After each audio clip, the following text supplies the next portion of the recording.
Boggemes playing humans, and it is Abe Corrigan on that Mardu Death Shadow list we talked about before the Lotus Box special today. Another team doing well with Mardu Death Shadow in a prime position. You see these players all taking a different approach. Kellen Pastore, of course, Platinum Pro right now, choosing to pick up Bridgevine.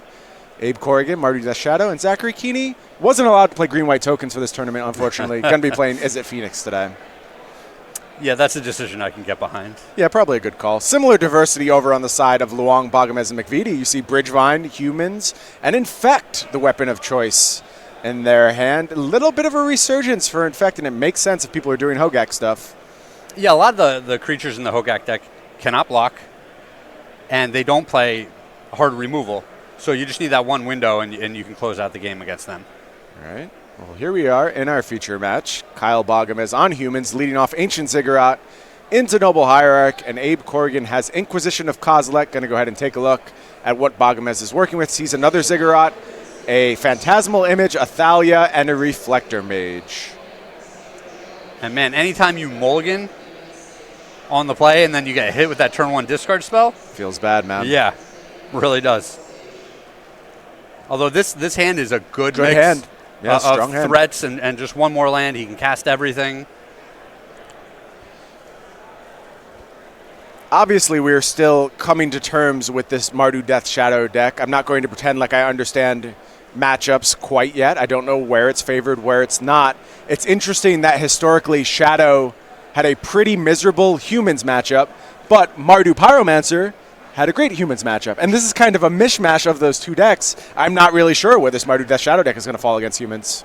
Well, we talked about earlier how they're not playing Lightning Bolts. Right. I think that's a very good decision for where the metagame is at right now. You get Fatal Bush and Path to Exile, and these are both just very clean removal spells against them. You don't have to worry about the sizing of the creatures.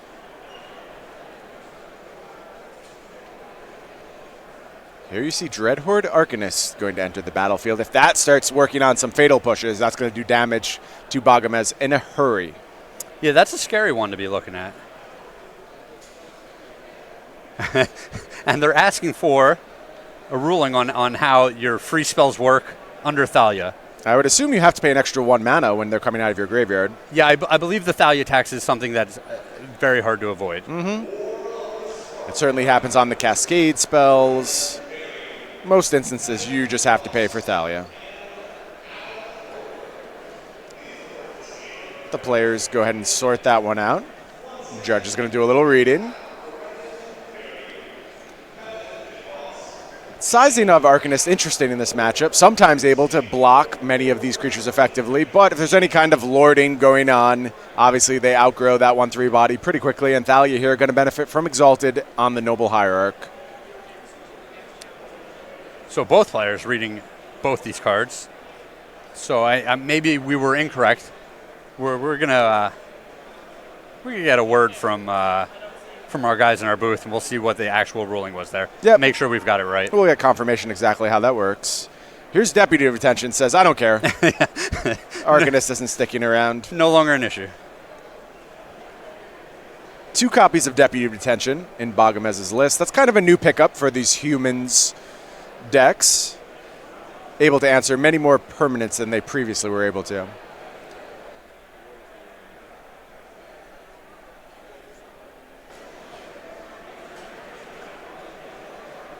We have confirmed the tax does apply from Thalia on spells cast with Dreadhorde Arcanist, as we thought. Thalia gets paid. Thalia always gets paid. Meanwhile, Corrigan going to work with some 1-drops. Death Shadow, Giver of Runes.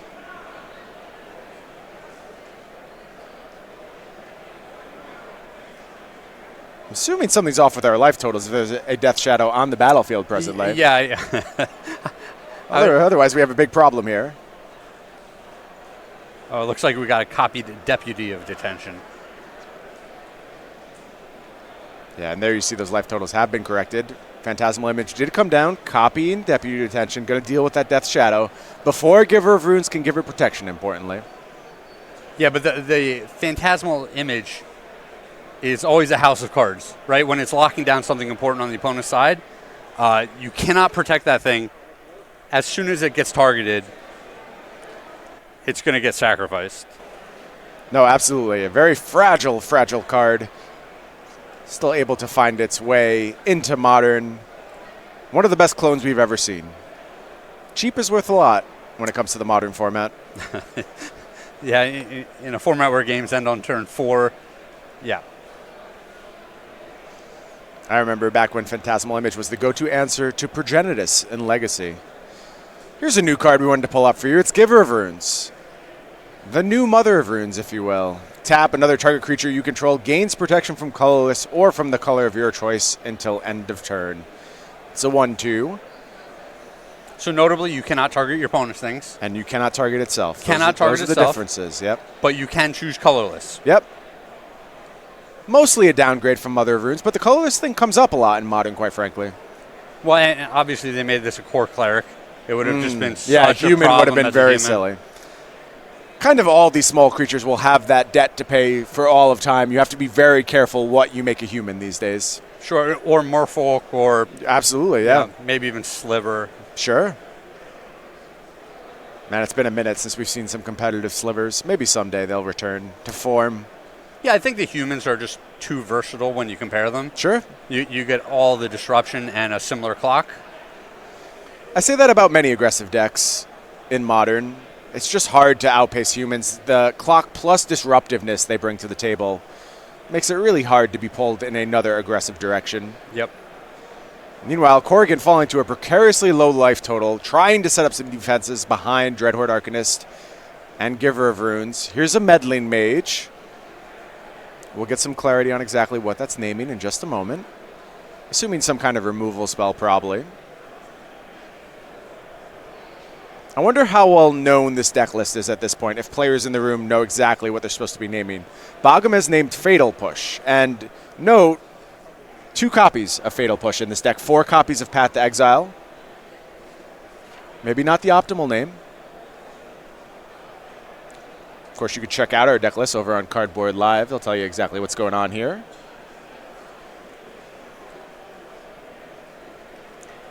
So turns back on Abe's side now. Abe's going to go ahead and, looks like, fetch or silent clearing. I think that's a silent clearing. Yeah, I think he's just cycling it. Yeah, going to draw a card here. And he's in this interesting spot where it's difficult for his opponent to attack. As long as he keeps deploying 1 or 2 creatures each turn, he can kind of keep things at parity on the board. Mm-hmm. And like we said, there's the danger if his opponent ever goes for the Alpha Strike. If the Phantasmal Image gets blown up, he gets another blocker back as well, and it's huge. Yeah. And so, if you're on the human side, you're like, holding your breath a little bit, hoping that doesn't happen. It's a precarious spot for sure. But Abe's also in this very awkward spot where maybe an Alpha Strike just kills him. Going to 1. It drew another Street Wraith, I believe. Not what he was looking for on the cycle. It's going to shut off those fetch lands.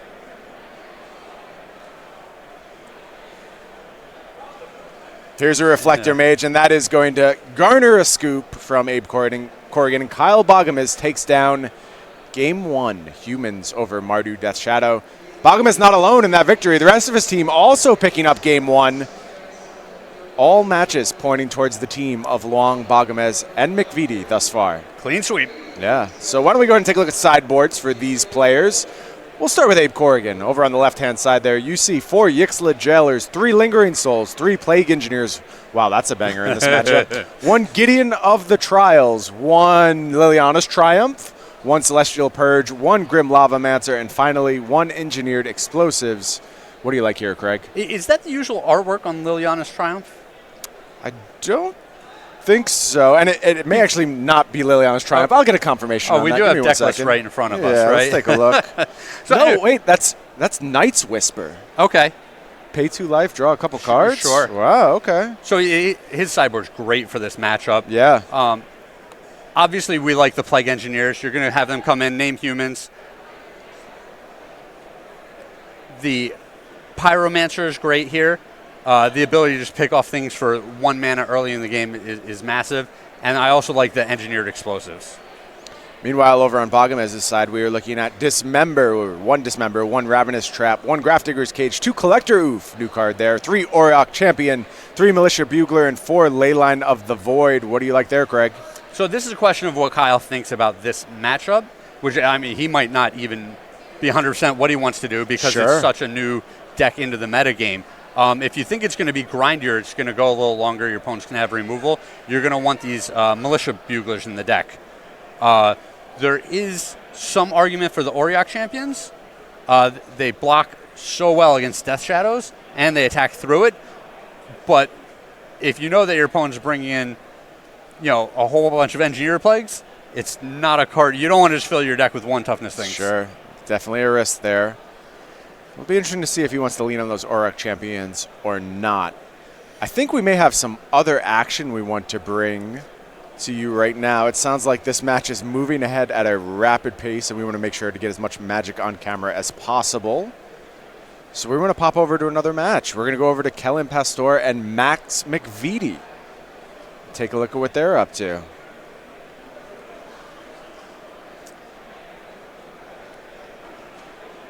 And we're on the start of the game here. You see Pastore leading on Faithless Looting.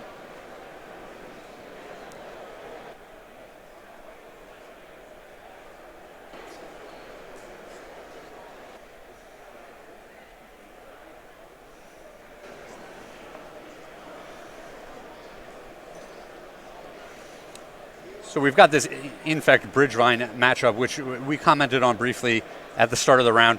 To me, this matchup is often going to be 2 ships passing in the night. Yeah. They each get to just execute their plan without worrying too much about what the other person's doing.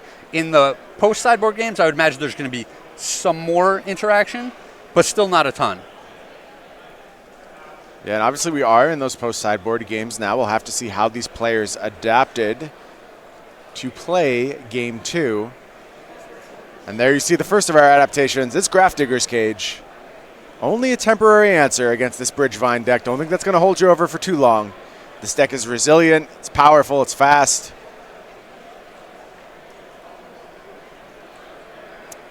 Yeah, it's interesting that there's this mix of all different sideboard cards that people can use, and all of them do something, but most of them don't do everything. Right. The enchantments are pretty vulnerable to the sideboard cards that people bring in to kill the enchantments. Wispmare and the cards of that ilk. We're looking at the Grafdigger's Cage, which is not particularly good against Bridge from Below. So it's interesting how people are choosing all different avenues to try to fight these graveyard decks. Yeah, all of them just incomplete answers, quite frankly. You get what you can, but... Well, I've heard some people talking about how the Jailer is the best option right now because a lot of people don't side in creature removal. Right. They're expecting, Wispmares and Nature's Claims and things like that. And so if it's on a creature that's shutting off the graveyard, it's harder to interact with, which is kind of funny to say. It's rare in a format where the creatures are the things that are hard to interact with. Right. I get it, though, and Yixla Jailer has certainly proved its worth thus far today. But like you said, no perfect answers. There are removal spells. There you see Fatal Push. I mean, it's being used to a different purpose, but Pastore does have access to removal in the post-board games. An Altar of Dementia just sitting on the battlefield, desperate to get up to some shenanigans. We do have a result from our first match. It involves Marcus Long taking down Zachary Kiihne. Bridgevine over Is It Phoenix, 2-0. So I think Max was super happy with that exchange there. Obviously, you don't want your Bladed Ancient to just die, but having your opponent invest multiple cards, your opponent actually resolved their own Bridge from Below situation for you. Yeah. You didn't have to do it yourself. Ideally you just untap and you have all your spells protect your creature. But at least the way that it happened, your opponent's not doing a whole lot. You have plenty of time to just muddle around and find another threat.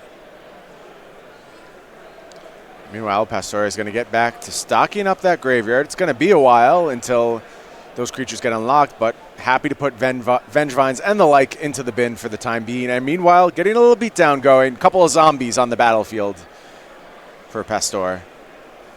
Well, and Hogak's going to be online next turn, right? Which is a great blocker against things that can block, obviously. A lot of the infect creatures are evasive, but Hogak is also just a ridiculous clock. And so if he's able to deploy one of those next turn, it'll be very good for him. Of course, closes the game very quickly. I should note Max McVety does have 4 copies of Leyline of the Void in his sideboard. Not like he didn't come prepared for this matchup. Definitely accounting for it. No way to cast those Leyline of the Voids, just playing them because he needs them. And that's a crazy place for things to be at. I mean, it speaks to the format, right? I mean, if people Absolutely are going to does. show up with Hogak and try to win on turn 2, you need to have lots of ways to answer that. And there you see one of those Leylines of the Void in Max McVety's hand. Unfortunate. Here comes some more zombie beats. Zombie shambles. Zombies can beat, right? I don't know what zombies get up to in their free time. I try not to associate with zombies for the most part. Oh, they get one whiff of brains and they get all hot and bothered. Exactly. Go rushing around. Looks like McVety going to make some blocks here. It's Noble Hierarch on a zombie. Going to go ahead and fire off Mutagenic Growth. Get that Noble Hierarch a little bigger so it survives combat. Here comes Insolent Neonate, looking to continue this anemic beatdown plan. All right, Max, let's get an infect creature on the board here and close out this game. Yeah, I think if Max finds an Infector, this will get wrapped up pretty quickly. Instead, he's just finding Leyline of the Voids. 2 copies in hand, it looks like, for Max McVety. On the mono Leyline plan. Right. They don't beat down as effectively as Infect creatures, it turns out. Lots of pump spells. Looks like Vines of Vastwood, Groundswell. Yep, looks like a Might of Old Cross in there, too. Might of Old Crosa. And this is kind of like whoever finds what they're looking for first. So if Kellen can get that cage off of the board, it'll just open up his whole deck, and we'll see him go nuts here. Ooh, we're going to go the damage route. Yeah, it's Noble Hierarch time. Here comes a Might of Old Crosa Noble Hierarch attacking for 5. I have definitely died to the B plan from the Infect deck before. Oh, for sure. I think it's very real. It's a little bit frustrating when it happens. I think the Infect players live for it, quite frankly. That's what they're here for. Gravecrawler, shambling into the red zone. Carrion Feeder is the backup play. And boy, are these 2 decks not functioning at their highest level right now. This is magic as we want to see it. Just shrugging along. Here's a scale up on Noble Hierarch. We're going to keep this beatdown plan going. Yeah, how big are we going here this turn? Well, you got 7 thus far. More pump spells in hand if McVety wants to go with them. Again, Groundswell at the ready. Did play a land this turn.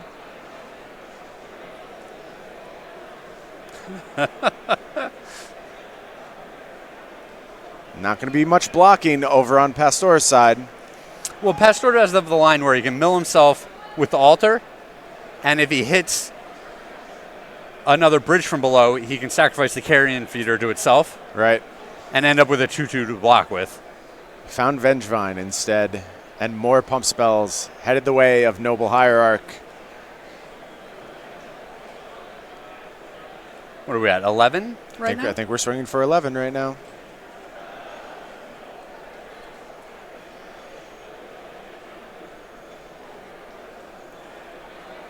McVety says, okay, take 11. Pastore takes a draw.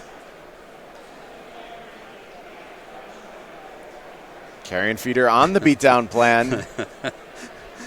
Go get him.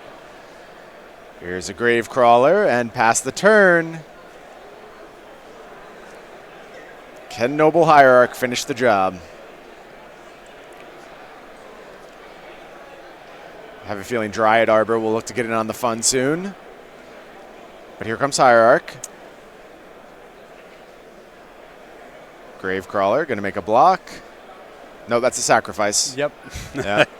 Can't block. There's Blossoming Defense, and that is going to do it. Max McVety with the Anemic Infect beatdown plan via Noble Hierarch. Takes out Bridgevine. Boy, that deck's not very good, is it? That Hogak nonsense. If it can just lose to Noble Hierarch like that, come on. Yeah, obviously the story of the game is the Graph Digger's Cage that just jammed up the opponent so bad.